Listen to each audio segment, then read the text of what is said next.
Hey church, I just wanted to take a few minutes and address a community concern. I've heard a lot about Conway City's leadership and their decision to support Pride Month, and evidently social media has gone, well, pretty crazy about this. But I believe as a church, we have a great opportunity to live out our core values as a church, and I'm asking you to join me in this effort. First up, we have Bible-based. You know, this may be the first time for you, but this isn't the first time that Christians have had to work through their beliefs, not particularly aligning with culture. And we talked about this when we walked verse by verse through 1 Corinthians, where these new Christians had to learn how to live as Christians in a very pagan society, and they just didn't know what that looked like. And Paul had to teach them how to work through all of that.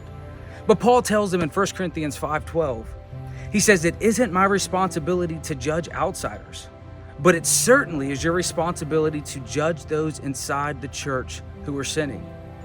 And so Paul's call is for believers to live like believers and hold each other accountable to a biblical lifestyle within the church. Paul tells us, though, it's not our responsibility to then judge those outside of our church, which means we don't have to feel responsible for calling out every person or every leader for everything they do that goes against our faith. Because culture, society, and government, it's changing, and it's going to continue to change, and that's nothing new for the church. The church has been around, folks, for 2,000 years, and Jesus promised us that nothing will ever overcome it. So it's okay. We're going to be okay, because Jesus came to establish a different type of kingdom.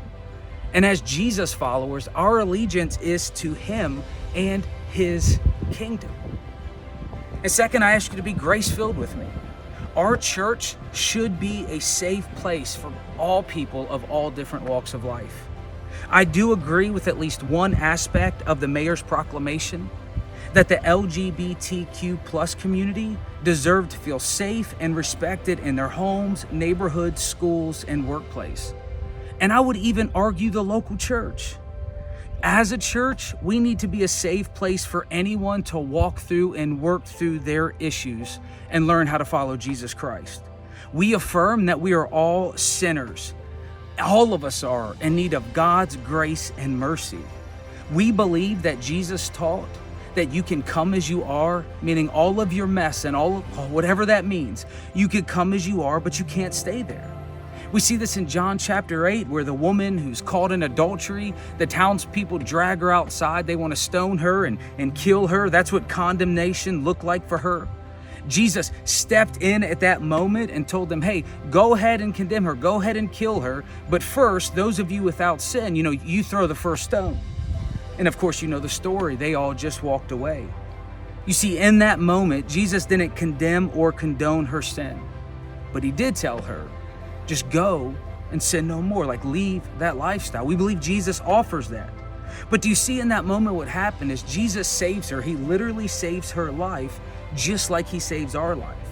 And her life was forever changed, not because of the condemnation from the outsiders and everybody telling her how sinful and how wrong she was.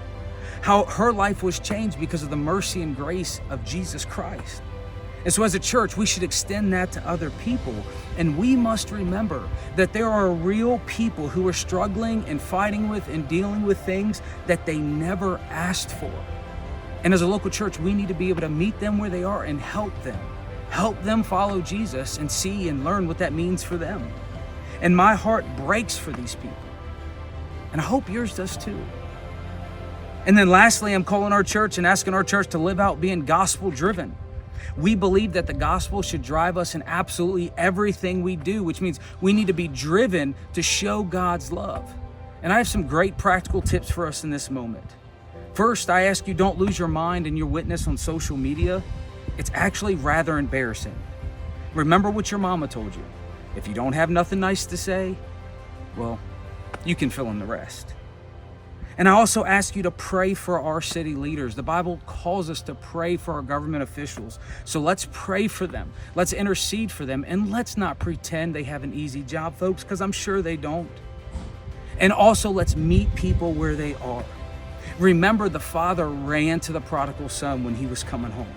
Let's not be the elder brother who's focused on pointing out everybody else's sin and forgetting that we too are in debt to God's mercy and grace and love. And so as a church, I'm asking us to be a third voice, to affirm that we are sinners and we struggle with temptations and sins like everybody else, but we believe by the power of Jesus Christ, through his death and resurrection, that we can be set free from the bondage of sin and live a life devoted to his glory and mission.